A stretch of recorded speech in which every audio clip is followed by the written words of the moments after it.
El Gobierno por fin aprueba los primeros 250 millones de ayudas destinadas al hidrógeno renovable, publicando esta semana la resolución tanto de H2 Pioneros como de grandes demostradores. Esperemos que estéis tan contentos como lo estamos nosotros. Y los que no, no olvidéis que esto solo está empezando y los buenos proyectos seguro que antes o después saldrán adelante. Yo soy Bryce Armiño.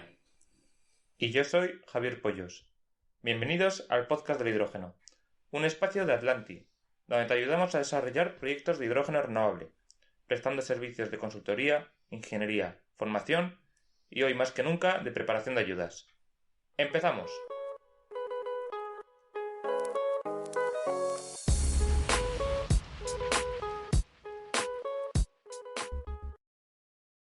En el episodio de hoy hablaremos sobre algo que nos preocupa mucho a todos en los proyectos de hidrógeno, que es la seguridad en torno al mismo. Para ello, siempre traemos a los mejores profesionales y empresas, y en esta ocasión no podía ser menos. Así que hoy nos acompañan desde DECRA María Cabrelles, directora, y Sergi Contelles, ingeniero de seguridad de procesos. Muy buenos días a ambos y bienvenidos a nuestro espacio. Buenos días. Buenos días, Bryce. Buenos días, Javier. Buenos días a ambos, muchas gracias por estar aquí con nosotros. Y lo primero, antes de empezar con las preguntas, nos gustaría que os presentarais tanto a la empresa DECRA como a vosotros mismos para que todos nuestros oyentes os puedan conocer. Venga, pues me lanzo yo. Bueno, como habéis dicho, soy María Cabrelles, soy la directora de DECRA de la parte de Process Safety en España. A nivel profesional, para presentarme un poco a nivel profesional, estudié ingeniería química hace ya bastantes años, casi prefiero no hablar de hace cuántos. Estudié ingeniería química, especialidad medio ambiente, y a continuación hice el máster en prevención de riesgos laborales en las 3 especialidades. Y empecé a trabajar en toda la parte de seguridad y de seguridad de procesos en el 2004, que era justo cuando, un año más tarde de que había salido el Real Decreto 681 del 2003, enfocado en ATEX. Y entonces, en los primeros años de que yo comencé, pues me dediqué principalmente a todo lo que era la normativa ATEX. Poco a poco, con los años, pues he seguido trabajando todo lo que es seguridad de procesos, reacciones fuera de control, todo lo que es electricidad estática, prevención y protección de explosiones. En los últimos años, pues ya me estoy dedicando más a la parte de gestión, tanto de gestión de personas como el desarrollo de negocio, y también mucho a la parte de seguridad de procesos, pero enfocada en los sistemas de gestión. Y bueno, como veis, llevo casi 20 años ayudando a las empresas a evitar que tengan explosiones. Y claro, metido en todo esto, pues el tema del hidrógeno es algo que ha salido a lo largo de todos estos años en diferentes instalaciones, en diferentes sectores, en diferentes plantas, ya que hemos trabajado pues muchísimo con refinerías, mucho en plantas químicas que gestionan hidrógeno y que hacen reacciones de hidrogenación. Y por lo tanto, el hidrógeno es un antiguo conocido mío, digamos. Y antes de dejar pasar a Sergi que se presente, si os parece, voy a presentar un poquito DECRA y explicar un poco por qué DECRA está relacionada, digamos, con el mundo del hidrógeno y también explicar un poco qué hace esta empresa. Y, por favor, yo tengo la manía de hablar súper deprisa. Entonces, yo me pongo a hablar y me puedo quedar aquí sola. Por lo tanto, cualquier cosa que me emocione y vaya muy rápido, me decís, María, frena un poco. No te preocupes, que nos gusta el hidrógeno, así que aquí dejamos a la gente, si es sobre el hidrógeno, hablar lo que haga falta. Lo que quiera, vale. Bueno, pues ahora os cuento un poco de DECRA y luego dejo pasar a Sergi. Bueno, DECRA es una empresa que nació ahora hace 98 años, dentro de 2 años es el centenario. Nació hace 98 años en Alemania y desde el principio, desde su nacimiento, su enfoque es la seguridad. Para que os hagáis una idea, la visión de DECRA es ser un partner global para un mundo más seguro y sostenible, lo cual realmente hay cosa menos, es difícil encontrar un propósito mejor que ese. Y en DECRA lo que somos 44.000 expertos que nos dedicamos a ayudar a las empresas, no solo a las empresas, sino queremos ayudar en la carretera, en casa y en el trabajo a que todos lleguemos seguros a casa por las tardes, ¿no? Cuando acabamos o cuando estamos haciendo esto.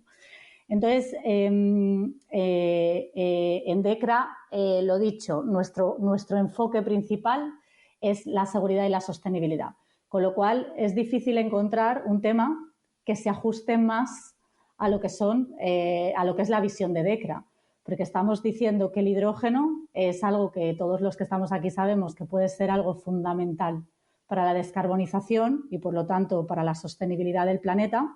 Y al mismo tiempo, como hablaremos más adelante, el hidrógeno tiene unas características de seguridad que hacen que sea necesario pues, gestionar muy bien los riesgos. Y, por lo tanto, en DECRA, lo que más nos interesa es gestionar esa seguridad bien y encima conseguir que el mundo sea más sostenible. Con lo cual es algo que nos encanta hacer, ¿no? Y otra cosa que quiero destacar de DECRA, porque me parece muy característico y es parte también de quién somos, es que es la empresa de certificación de TIC, que se llama, más grande del mundo, pero no cotizada. Es decir, no cotizamos en bolsa, sino que todos los beneficios que recibe o que gana o que consigue DECRA se vuelven a reinvertir en DECRA. Entonces, esto hace que realmente tengamos una cultura muy especial en cuanto a interés, ¿no?, por la sociedad, en cuanto a capacidad de aprendizaje, capacidad de asesorar a nuestros clientes, etcétera. Con lo cual, un poco, eso es DECRA a nivel global y aquí en España llevamos más de 10 años apostando por España para lo dicho, para ayudar a nuestros clientes a conseguir un mundo más seguro y sostenible. Y ahora dejo hablar un poquito a Sergi y me callo. Muy bien, gracias, María. En mi caso, yo tengo una formación bastante similar a María. Soy Sergi Contelles, de Barcelona, de DECRA Barcelona, consultor de seguridad de procesos, como muchos de mis compañeros aquí en DECRA Process Safety, y tengo una formación de ingeniería química y luego me he ido especializando en ingeniería ambiental o en prevención de riesgos laborales. Y a lo largo de estos años como consultor de seguridad de procesos, con una experiencia de unos 5 años aproximadamente, me he especializado bastante en todo lo que es los entornos ATEX, tanto desde un punto de vista de análisis clásicos de documento de protección contra explosiones y algo más pues enfocado a operativa y a diseñar estas evaluaciones de riesgo para que luego trabajar en esos entornos donde puedan haber atmósfera explosiva sea seguro. Pues también me he ido especializando pues, en partes de mantenimiento e instalación de equipos desde un punto de vista ATEX, que aquí en DECRA la verdad que lo tocamos bastante en profundidad. Y después, aparte de esto, pues en cuanto a introducirme en el tema del hidrógeno, la verdad es que ha sido a través de un máster que he realizado a través de la Universidad de Gable de Suecia, online, y en el cual pues empecé a tocar bastantes temas de hidrógeno y de cómo se organiza, cómo se está diseñando este sistema energético que va a estar liderado por hidrógeno, que teóricamente va a ser algo realmente disruptivo y que debería cambiar este panorama energético europeo, por lo menos, en lo cual yo estoy muy, muy convencido y apuesto mucho por ello.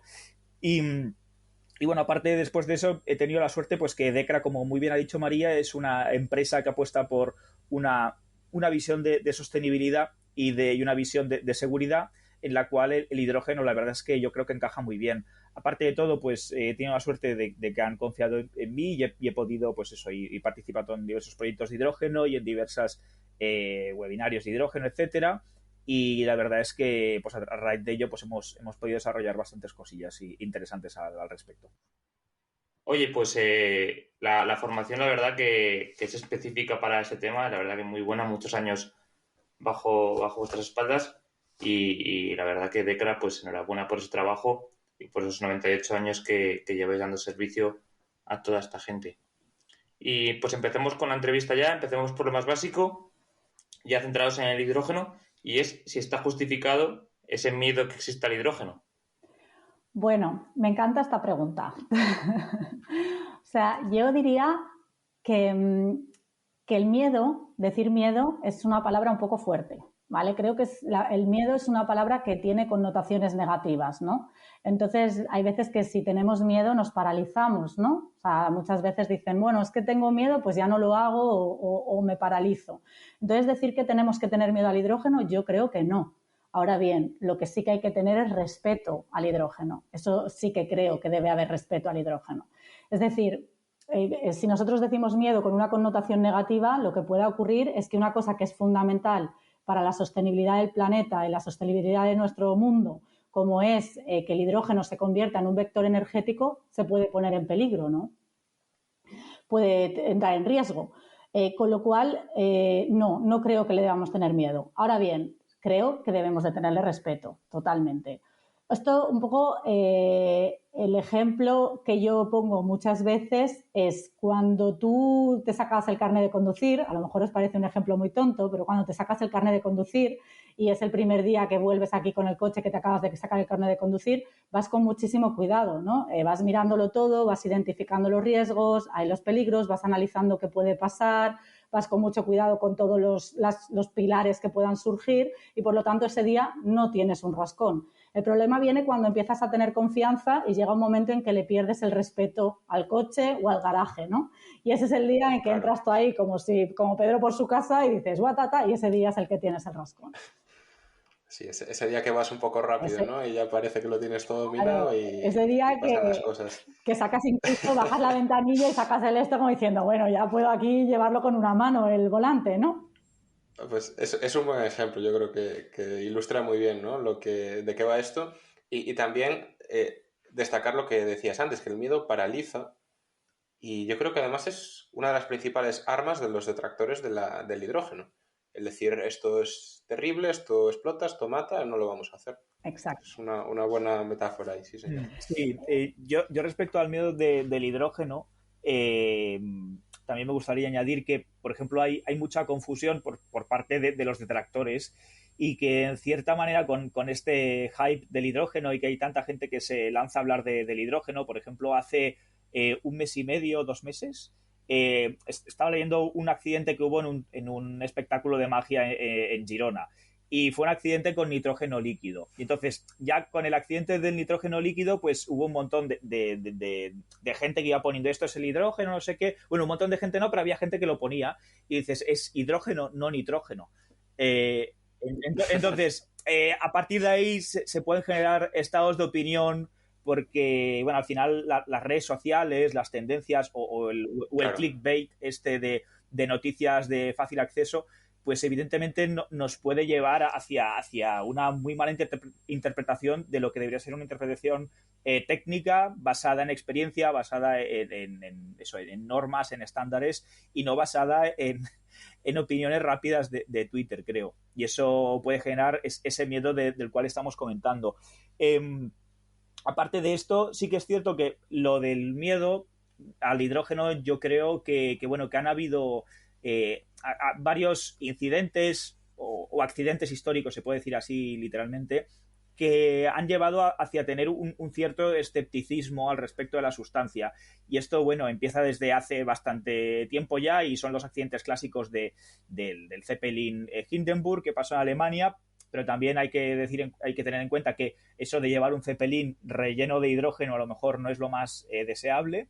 Después el hecho de lo que pasó en la lanzadera Challenger, en el transbordador Challenger en el 84 o 86 creo en Estados Unidos, también fue bastante traumático a nivel ciudadano y eso, en cierta manera, ese accidente llevó a que la carrera espacial frenase bastante. Hay que decir que yo creo también que había otros intereses detrás, como que estaba frenando ya por una cuestión de la Unión Soviética, pero ese accidente de hidrógeno paralizó bastante lo que era la implementación de tecnologías de hidrógeno a raíz de ese accidente y bueno, luego pues para ser realistas y decir las cosas como son, el primer buque que ha transportado hidrógeno desde Australia hasta Japón, creo que se llama Swiss Frontier o algo así, pues, sí, el Swiss Frontier. Sí, pues tuvo un incendio.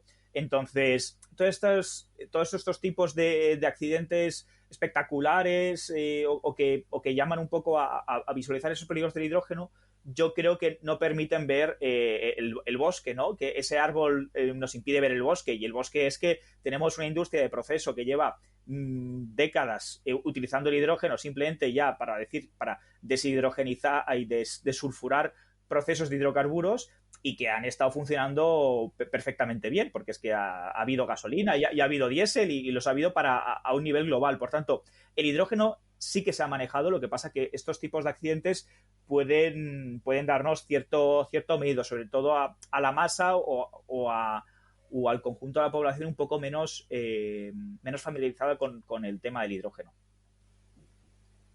Claro, yo añadiendo lo que comenta Sergi, claro, no hay que tener miedo, pero sí que hay que tener respeto, que lo repito otra vez. Es decir, lo que sí que es importante es que se analice muy bien, o sea, que se estudie muy bien, que se dediquen recursos a estudiarlo, a analizarlo, a hacer simulaciones, es decir, a conocerlo bien. Yo no me conozco la historia del gas natural, pero me imagino que cuando se comenzó a llevar el gas natural a las casas, no creo que a nadie le hiciera gracia tener una tubería de gas natural dentro de casa.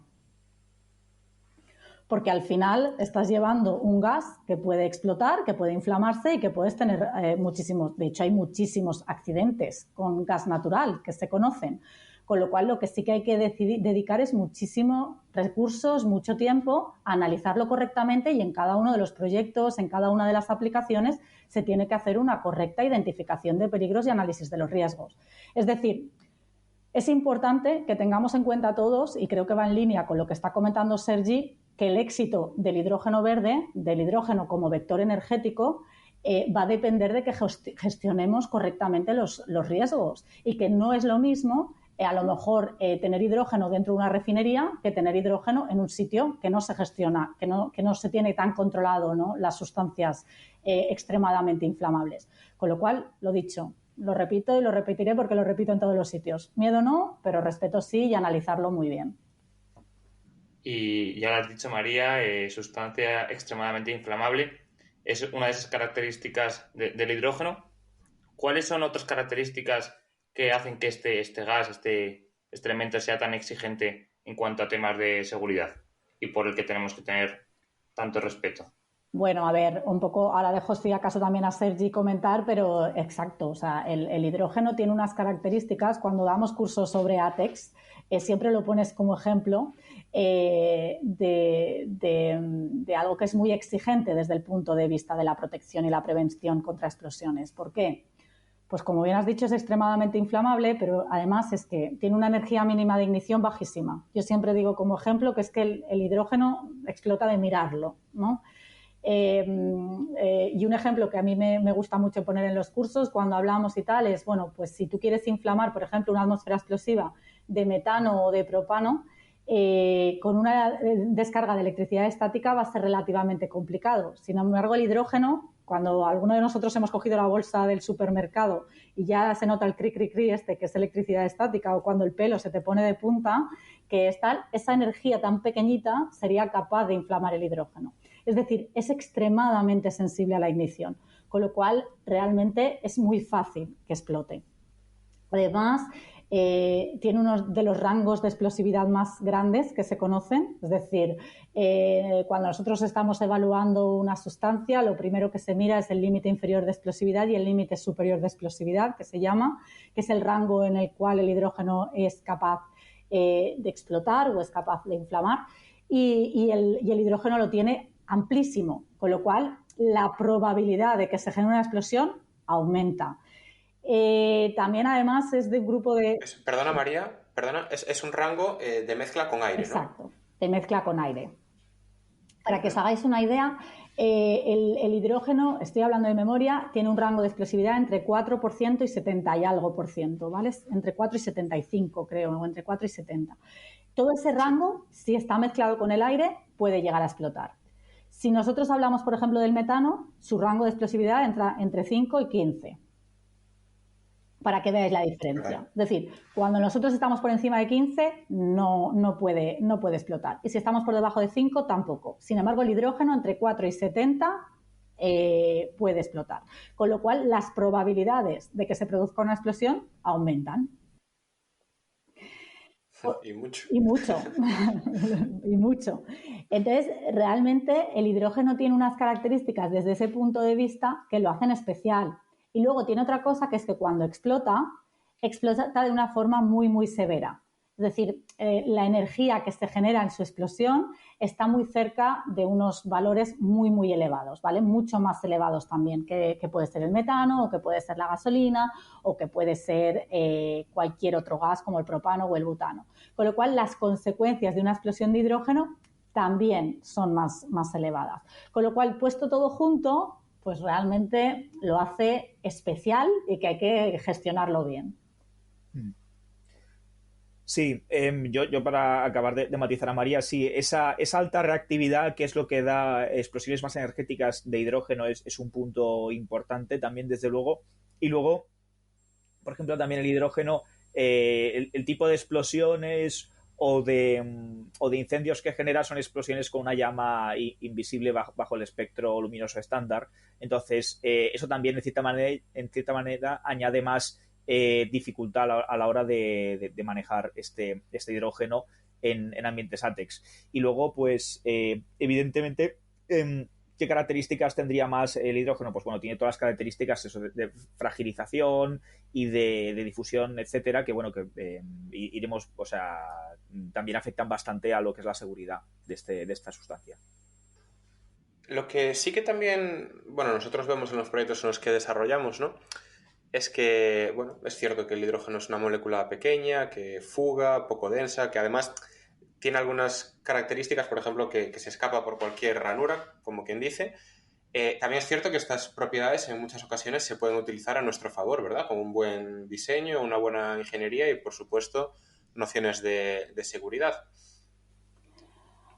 Estoy de acuerdo, pero también, o sea, yo quiero destacar que lo de que el hidrógeno, que todos lo conocemos, ¿no? Que, bueno, todos los que nos dedicamos a esto sabemos que el hidrógeno, como bien habéis dicho, es menos denso que el aire, con lo cual tiende a ir hacia arriba, con lo cual su dispersión, su difusión es mucho más rápida que para otros gases, con lo cual esto es una ventaja a favor del hidrógeno. Y nadie va a decir que no, o sea, porque sería discutir una cosa que no es discutible. Es decir, han habido muchísimos accidentes que se han producido porque ha habido una descarga pues, o de propano o de butano o que los vapores de gasolina se acumulan en las partes más bajas y son muy difíciles de dispersar y, con lo tanto, duran mucho tiempo. Pero también quiero destacar que sí, el hidrógeno es menos denso que el aire, se va hacia arriba y se dispersa rápidamente. Pero cuando estamos trabajando con hidrógeno a altas presiones, que sabéis que es lo habitual, ¿no? Si nosotros estamos trabajando a presión atmosférica o a unas presiones muy bajas, sí, cuando sale el hidrógeno sale a una determinada presión, sale despacito, digamos, y se dispersa rápido.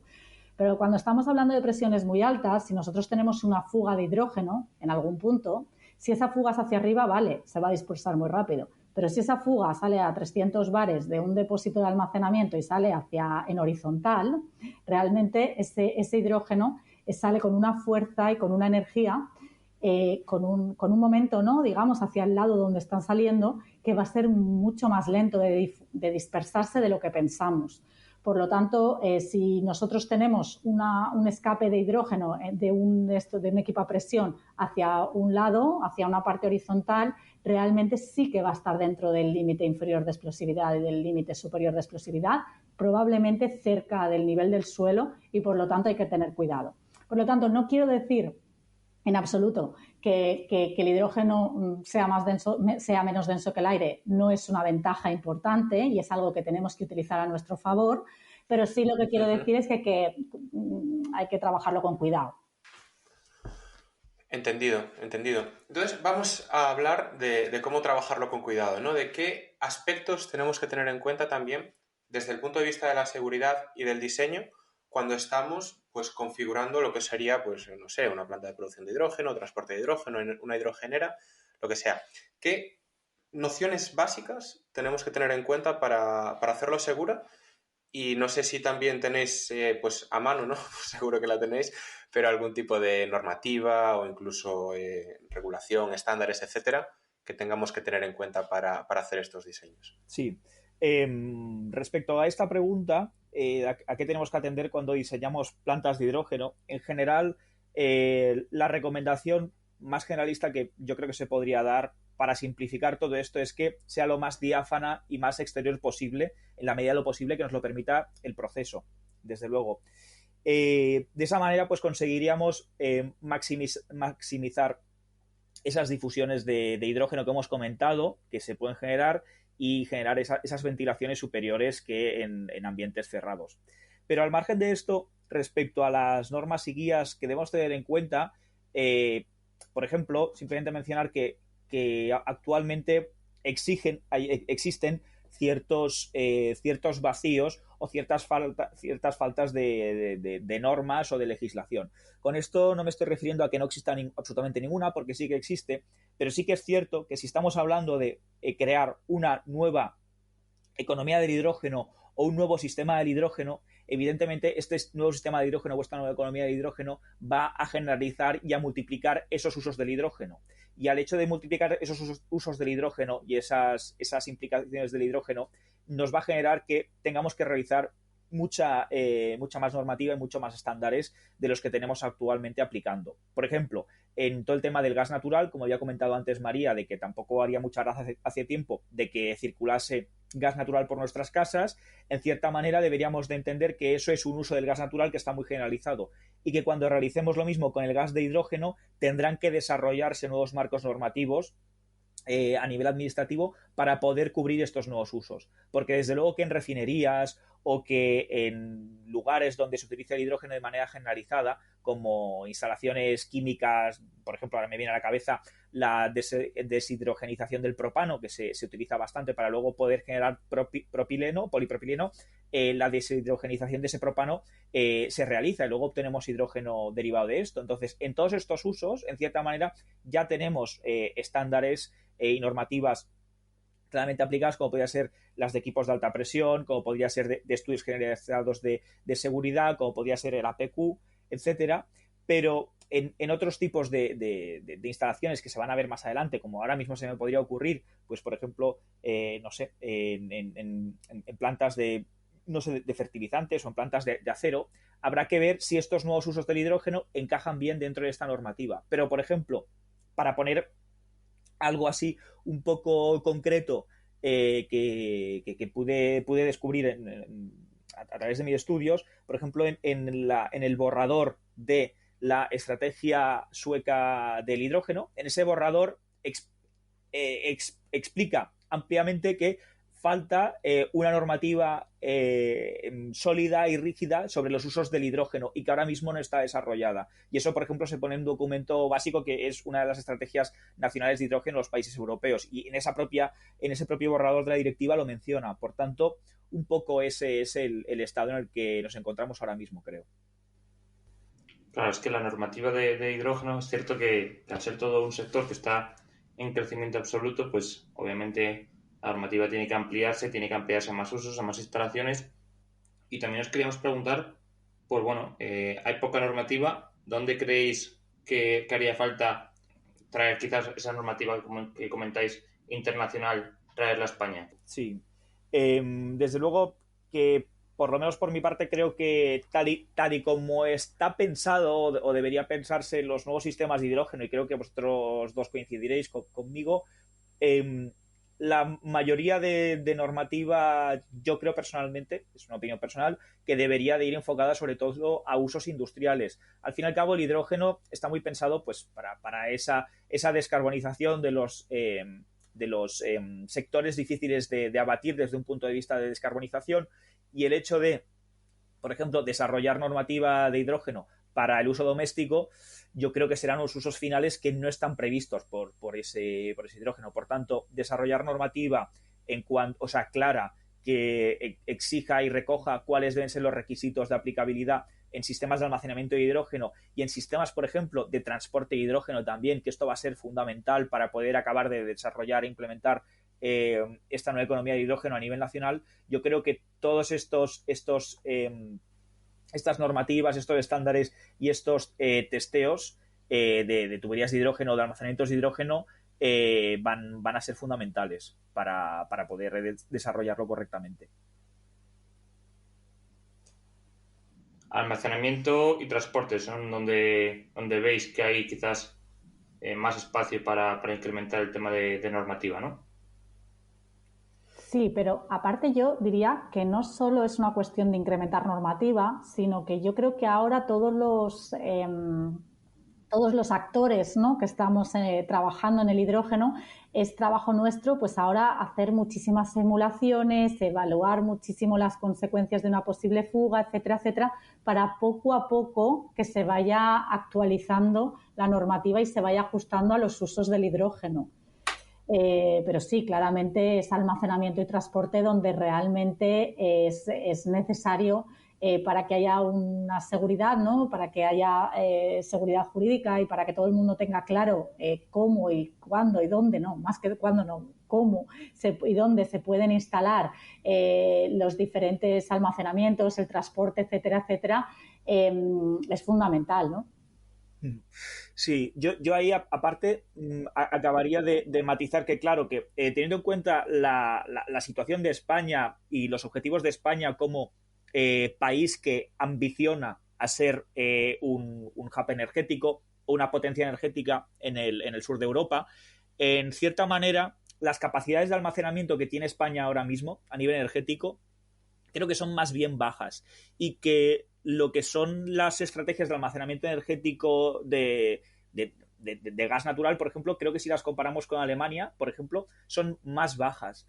Creo que aquí teníamos un almacenamiento de 20 BCM y que Alemania tenía 150 BCM. Disculpa, te hablo de oídas y de memoria, pero quiero decir que en España todo lo que es el almacenamiento yo creo que será algo crítico y estratégico para las empresas del sector oil and gas y evidentemente, aparte de ese almacenamiento que tiene que incrementarse mucho para poder dar servicio y poder almacenar todo ese hidrógeno en España que se va a crear y que se va a obtener también a través de teóricamente partners como podrían ser países del norte de África, creo que todo lo que sería la red de distribución de hidrógeno va a tener que multiplicarse y crecer muchísimo. Y por supuesto, ensayos no destructivos de materiales que van a ser instalados en zonas de hidrógeno.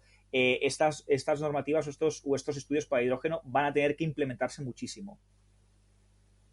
Bueno, un poco el otro día, así al hilo de lo que estáis comentando y por poner tal, el otro día estábamos en una discusión y realmente, por ejemplo, para suelo industrial es relativamente fácil conseguir los permisos porque, bueno, el almacenamiento de hidrógeno al final es en una refinería o en una planta se puede conseguir, ¿no? Pero, por ejemplo, en suelo rústico o en cualquier otro suelo es muy, muy complicado poder poner un almacenamiento de hidrógeno. Bueno, y la producción es un caos todavía, caos, claro. Claro, pues todo está relacionado, ¿no? Al final, porque si no tienes una normativa clara, estamos diciendo que estamos apostando por la producción de hidrógeno verde, por tener tal, pero tú puedes tener una zona perfecta para poder poner esto y no se puede. Entonces, un poco relacionado con eso es todo lo que estamos hablando, ¿no? Que tiene que ir trabajándose en tener muy claras pues las distancias, las normativas para poder saber dónde se puede poner almacenamiento, qué tipos de almacenamiento se pueden poner y luego los transportes también que va a ser complicado. Sí, a mí ahí en lo referente, por ejemplo, al transporte, ¿no? Lo que comentaba un poco antes Javi, sí que me da la sensación, y de hecho hay algunos informes del propio gobierno que dicen que no es necesaria una adaptación de la regulación, pero sí que me da la sensación de que en lo que es el almacenamiento estacionario, y no hablo de cavernas Sí.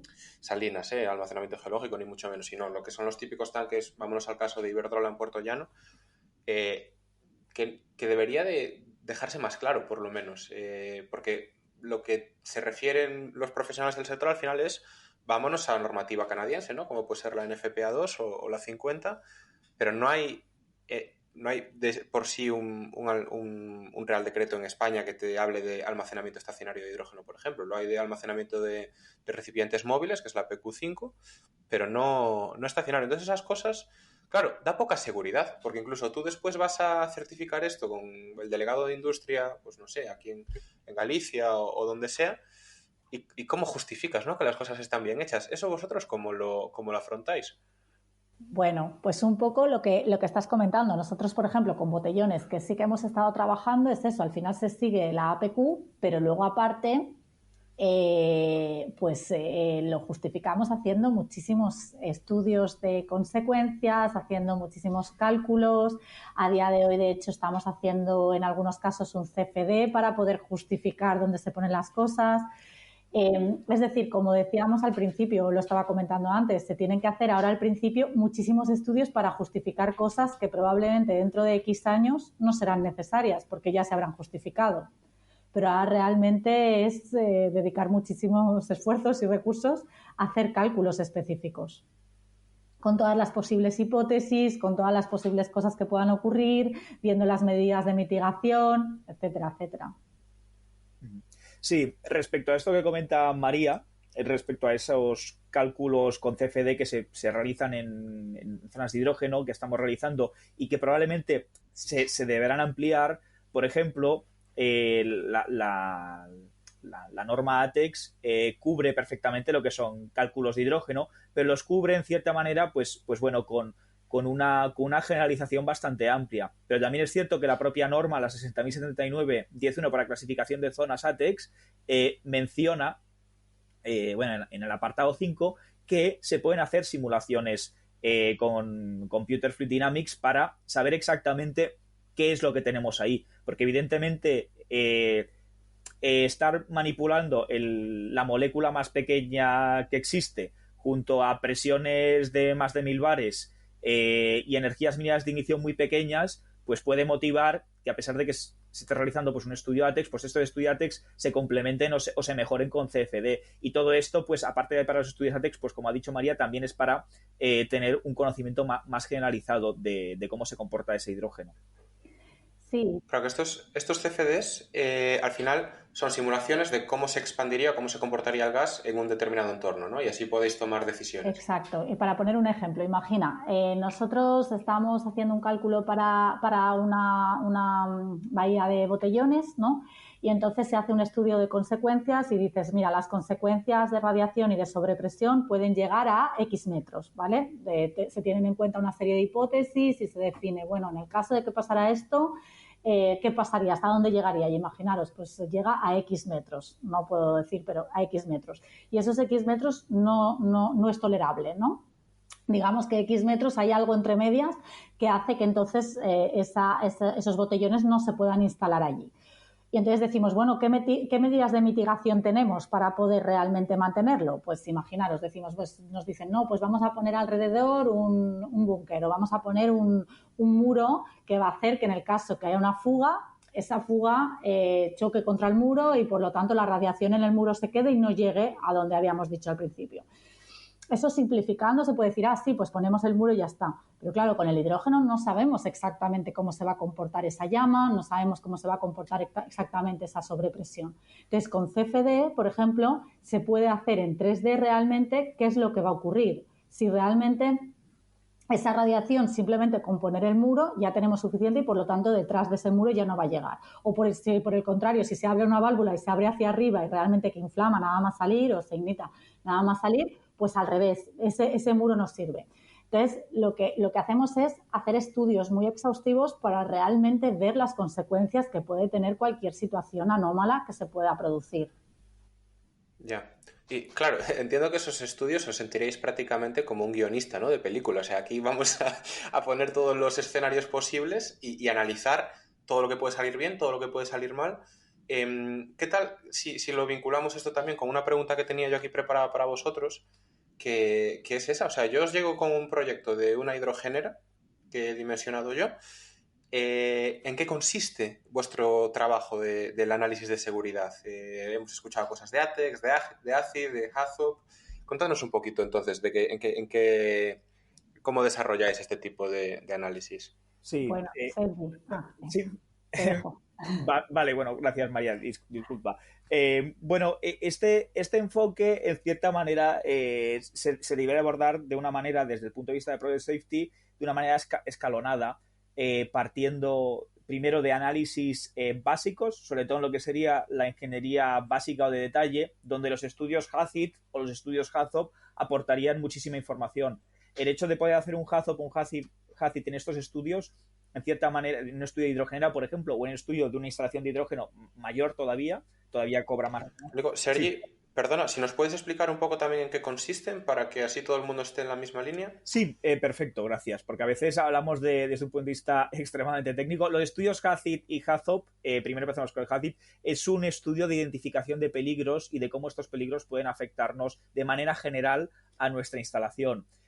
Por ejemplo, en un estudio HACCP se tendrá en cuenta, por ejemplo, cómo podría afectar un evento natural a nuestra instalación de hidrógeno. Un evento natural, por ejemplo, pues desde un punto de vista de una, no sé, en Valencia, que a veces se desbordan los ríos, pues bueno, ¿qué podría pasar en una hidrogenera que esté cerca de una cuenca de un río? ¿Qué pasa si se desborda el río? Eso sería uno de los elementos que se podían analizar desde la parte más básica. Y, por ejemplo, sería, pues aquí no se puede poner la hidrogenera o se tiene que poner algún tipo de elemento de drenaje para que no pueda afectar.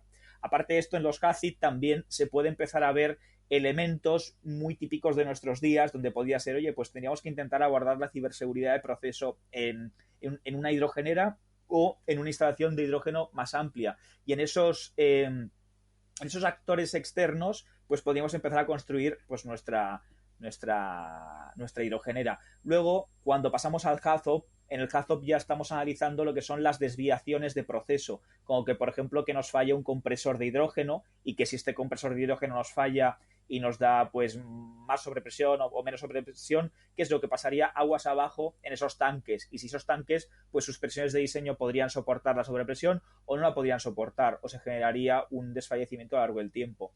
Eso sería el primer enfoque, y con este enfoque, en cierta manera, luego podemos diseñar nuestras instalaciones de manera segura y que luego no tengamos la instalación construida y digamos, ostras, pues me faltaba haber puesto un venteo o me faltaba haber puesto un sensor de sobrepresión. Eso sería el primer enfoque. Después ya iríamos a estudios más, más como podría ser el ATEX, donde el ATEX pues veríamos todas estas zonas clasificadas y en todas estas zonas clasificadas qué características de equipos tendríamos que instalar y cómo estos equipos, desde un punto de vista de minimizar sus fuentes de ignición, podrían ser seguros para su uso y operativa en zonas ATEX, pero ya estarían pensados para más uso y operativa. Y luego, finalmente, por ejemplo, por mencionar algunos últimos, pues análisis cuantitativos de riesgo, donde se analicen cuáles serían esas consecuencias de un accidente catastrófico, pues podrían pasar en una instalación de hidrógeno. Si bien es cierto que los análisis cuantitativos de riesgo muchas veces van vinculados a Seveso y muchas veces van vinculados a umbrales superiores o inferiores de Seveso, y cuando tengo que realizar estos análisis cuantitativos de riesgo, que básicamente son ver hasta dónde llegaría una explosión o hasta dónde llegaría un efecto dominó generado por una explosión de un elemento, bueno, un depósito de hidrógeno, por ejemplo, hasta dónde llegarían esas intervenciones de los equipos de emergencia, por ejemplo, sí que es cierto que a pesar de que vayan muy vinculadas a Seveso, también son unas buenas prácticas de ingeniería y unas buenas prácticas para poder diseñar estas instalaciones de hidrógeno de manera segura. Bueno, es que yo añado, Sergi, es que si nos ponemos a decir todos los estudios de seguridad que hay, utilizamos, como dice mi jefe cuando le hablo, digo, utilizáis todas las letras del abecedario, porque es que además cada vez hay más. O sea, es la inventiva que tenemos para añadir a las HAZOP, HACCP, sí, la CR, FRA, BRA, o sea, hay muchísimos. Pero vamos, es como lo ha comentado Sergi, la idea es pues por fases, ¿no? En ingeniería conceptual sería un HACCP para identificar los peligros, en ingeniería básica pues ya entraríamos en HAZOP y análisis estudios de SIL o de LOPA. O sea, es decir, vamos por orden, ¿no? Vas haciendo los estudios más complicados, igual no sería la palabra, pero sí más exhaustivos y más detallados conforme vas avanzando en el diseño, ¿no? En el ciclo de vida. Entonces, cuando ya llegas a la construcción, en las partes anteriores, en la conceptual, en la básica y en la de detalle, has analizado, simulado y hecho todo le has hecho todas las perrerías posibles, pero en el papel, ¿no? Claro, es que además yo pienso en esto y digo, joder, coste.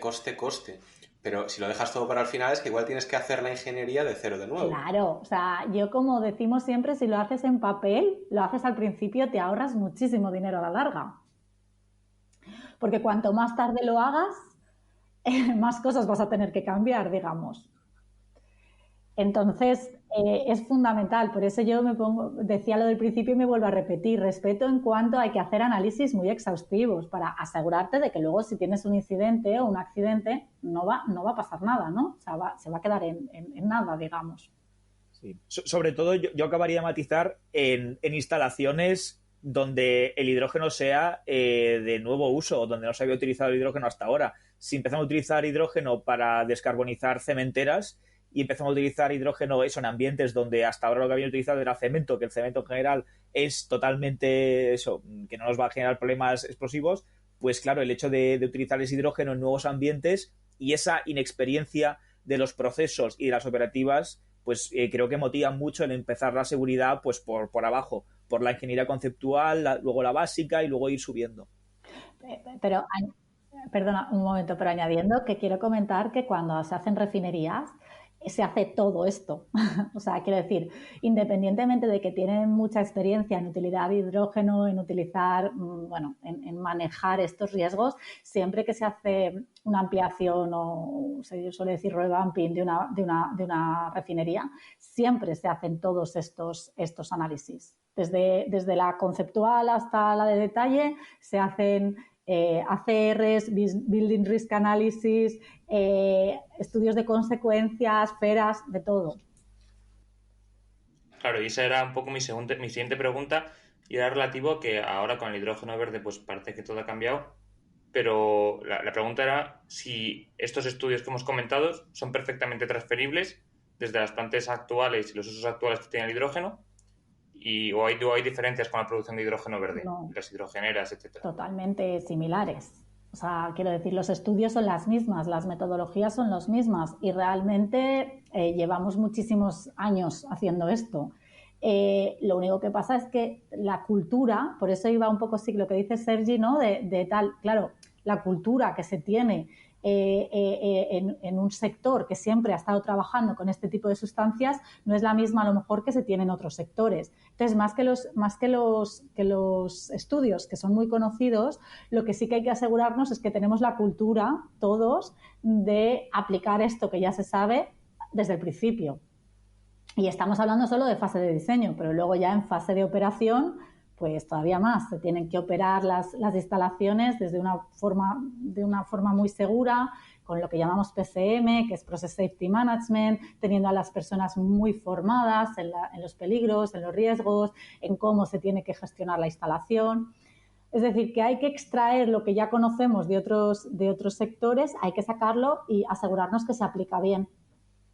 Sí, yo al final, para complementar un poco a María respecto a todo esto del Process Safety Management, que yo no soy experto, pero en cierta manera lo que yo entiendo es que cuando falla de la cultura de base y cuando no hay una concienciación desde arriba hasta abajo y desde abajo hasta arriba, y cuando en general los peligros se infravaloran o cuando en general se minusvaloran según qué tipo de inversiones o de requisitos técnicos, que al fin y al cabo son técnicos que necesitan las instalaciones para funcionar de manera segura, en cierta manera, en ese fallo de lo que es la cultura de seguridad de procesos, ahí ya falla todo el resto, porque podrá venir la administración a advertir, podrán haber conatos, podrán haber mil elementos que nos indiquen que hay una falta de cultura de seguridad, pero al final, si realmente hay esa falta de cultura de seguridad, nunca se van a tomar medidas, y precisamente es en esa raíz de la cultura de seguridad de procesos donde yo creo que incluso viene antes que la ingeniería conceptual, me permitiría decir.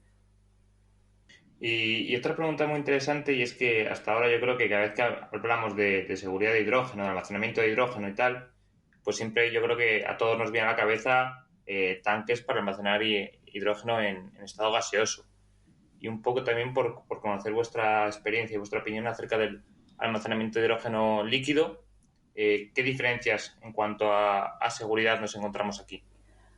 Bueno, yo creo que tampoco te puedo especificar, porque la gran mayoría de veces hasta el momento se ha utilizado el hidrógeno gaseoso comprimido. Entonces, realmente repetiría otra vez. Si se va a hacer, si se va a utilizar, pues se tiene que simular. O sea, no se pueden dar por hecho cosas, se tiene que trabajar en ello y ver realmente cuáles serían las consecuencias de que haya una fuga o de que haya tal. O sea, al final es simular. Sí, aparte aquí el tema de la simulación yo creo que cobra especial importancia porque al fin y al cabo cuando almacenamos hidrógeno líquido y estamos a temperaturas tan bajas, pues yo creo que en cierta manera el hecho de poder hacer una simulación por ordenador nos puede permitir, por ejemplo, seleccionar diferentes tipos de materiales, ver cómo actuaría esas posibles fugas o esas posibles fallas de contención de nuestros tanques de hidrógeno líquido y cómo se comportarían luego pues el hidrógeno líquido. Porque al fin y al cabo tenemos que recordar eso, que el hidrógeno líquido es líquido a unos menos 250 grados y que, por ejemplo, los aceros que se utilizan habitualmente para esas temperaturas pues son de la clase 304 LC o el 310 bajo en carbono, y claro, son aceros muy especiales. Entonces, el poder hacer esas simulaciones basadas en diferentes tipos de elementos que podemos llegar a tener, pues yo creo que aportan valor añadido y aportan pues un conocimiento más profundo. Pues sí, muy interesante también mantenerlo en mente. Yo tenía también ya por mi parte la última pregunta y es, ¿lo habéis dejado caer? Que estáis trabajando en algunos proyectos. ¿En qué tipo de proyectos estáis trabajando? ¿Y qué habéis aprendido? Porque hablo del hidrógeno verde, por supuesto. ¿Qué habéis aprendido en estos proyectos que fuera, digamos, nuevo con respecto a lo que habéis estado haciendo ya en anterioridad? Pues, por ejemplo, en refinerías, petroquímica, etcétera. Bueno, mira, una de las cosas que hemos aprendido, y lo estábamos comentando antes de entrar, y lo estaba comentando también con una compañera que es la que está trabajando más, está un poco relacionada también con lo que comentaba al principio del tema de la densidad del hidrógeno, que decimos, no, se va para arriba y ya está, y no pasa nada. Pero cuando estamos en sitios muy congestionados, cuando hay estructuras congestionadas, hay muchos botellones, por ejemplo, realmente esa densidad, esa baja densidad o esa suposición no se cumple como pensábamos que era tan claro. Por ejemplo, esa es una de las cosas que ya lo sabíamos anteriormente y tal, pero que se nos ha confirmado. Y luego en los proyectos en los que se produce, ¿no? Genera el hidrógeno, normalmente se produce dentro de contenedores. Con lo cual ahí hay que ir con muchísimo cuidado porque lo dicho, el hidrógeno, si hay una fuga, se va a quedar dentro. Con lo cual eso de que la densidad es más ligera, pues ya nos da igual porque realmente se va a quedar dentro del contenedor. Con lo cual eso es otra cosa que también hay que ir con muchísimo cuidado. Perfecto. Oye, pues yo creo que ya para terminar el episodio, muchas gracias por venir y la pregunta que siempre hacemos de rigor a todos nuestros entrevistados es ¿dónde y cómo os veis aportando en el sector del hidrógeno en los próximos años? ¿Seguiréis dándole caña al tema de seguridad o os veis aportando en algún otro sector? Vamos a seguir dando caña en el tema de seguridad seguro. O sea, ahí es donde realmente tenemos el expertise y vamos a seguir trabajando en este tema. Y luego, aparte, es cierto que DECRA, nosotros es que estamos muy enfocados en la parte de seguridad de procesos, pero además en DECRA pues también trabajamos muchísimo en toda la parte de automóvil. Entonces, claro, creemos que vamos a ser un importante actor en todo esto porque también estamos trabajando en la parte de, bueno, pues de transporte por carretera, pero de camiones y de coches que puedan realmente funcionar con hidrógeno, con lo cual en esa parte también tenemos bastante que decir.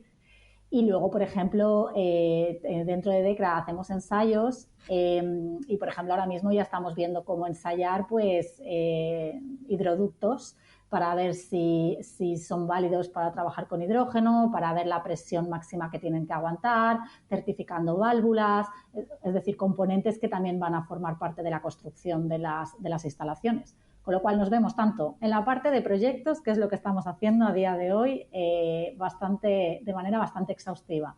También nos vemos en la parte ya de construcción de los equipos que van a formar parte de las instalaciones. Y luego la tercera pata, que no es que nosotros no somos nada expertos, pero dentro de DECRA son muy expertos, sería la parte de la movilidad, ¿no? Del cambio de movilidad con vehículos de hidrógeno, camiones de hidrógeno, y quién sabe si en el futuro aviones de hidrógeno, ¿no? Sí. Yo personalmente creo que eso, que DECRA en los próximos años, y María y yo seguro, vamos a estar participando como un actor más en todo el despliegue de lo que es la economía de hidrógeno y formando parte de este nuevo sistema energético que está creando y que yo creo que se va a crear en España por lo menos y en el resto de Europa y empujando a trabajar en procesos seguros y en operativas seguras, empujando a diseñar estos gasoductos, y ductos que tienen que crearse a lo largo de toda España y a lo largo de Europa, empujando eso a crear pues operaciones seguras alrededor de los ecosistemas de hidrógeno, que no hemos hablado de ello, pero por ejemplo el metanol verde o el amoníaco verde también tendrán que tener evidentemente sus análisis de seguridad, porque tampoco son sustancias ni muchísimo menos a 100% inocuas, y todo esto se va a crear alrededor de estas instalaciones de producción de hidrógeno. Y además, bueno, ya que María ha comentado muchas cosas que está haciendo DECRA respecto de hidrógeno, que como podréis ver, en cierta manera, DECRA pretende ser un partner o un socio en todo lo que son los servicios de hidrógeno, también DECRA, en cierta manera, pues colaborará o en cierta manera va a crear pues lo que es la certificación de hidrógeno verde, o por lo menos tengo entendido esto, que en cierta manera es algo que se plantea, y esa certificación pues de hidrógeno verde en algún momento tendrá que hacerse, porque claro, si vamos a crear hidrógeno, se tiene que certificar el origen de ese hidrógeno verde, y ese hidrógeno verde desde luego que no puede obtenerse ni de hidrógeno gris, ni de hidrógeno rosa, ni de ningún tipo de hidrógeno que no tenga un origen verde. Y bueno, y esto pues tiene implicaciones tanto desde un punto de vista europeo como implicaciones desde un punto de vista más global, porque al final tampoco vamos a comprar hidrógeno a terceros países que no puedan garantizar este origen verde de hidrógeno, y yo creo que DECRA va a estar también trabajando en estos servicios. Pues aquí quedan reflejadas vuestras ambiciones. Aquí vamos a hacer exámenes, con el paso de los años, a ver cuántas de ellas se cumplen.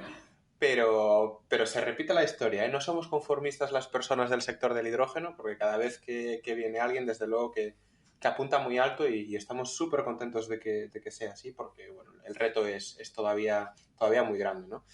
María, Sergi, no nos queda más que daros las gracias por venir a hablar de DECRA y sobre todo de seguridad en torno al sector del hidrógeno. Nos quedamos con esa frase, María: no podemos tener miedo, pero sí respeto. Y las cosas se tienen que hacer bien con un desarrollo teniendo en cuenta la seguridad desde el principio para evitarnos sustos y también sobrecostes. Así que el mensaje queda alto y claro, y de nuevo muchas gracias por estar con nosotros y compartir este ratito con nuestros seguidores. Muchísimas gracias, ha sido un placer. Muchísimas gracias por invitarnos. Muchísimas gracias, Javier y Bryce. Yo ya estoy pensando en el capítulo 45 para escucharlo. Un abrazo. Un abrazo. Hasta luego. Y hasta aquí ha llegado el episodio de hoy, en el que hemos contado con la compañía DECRA y estos fantásticos profesionales del sector de la seguridad del hidrógeno. Esperemos que os haya gustado y que nos acompañéis durante los próximos capítulos, ya que es mucho lo que tenemos y queremos contar. Dadle a like y suscribiros para ayudar a que este podcast crezca. Todas vuestras aportaciones serán bien recibidas en el correo elpodcastdelhidrógeno@gmail.com o en los comentarios de las principales plataformas. Un abrazo grande y hasta la próxima semana.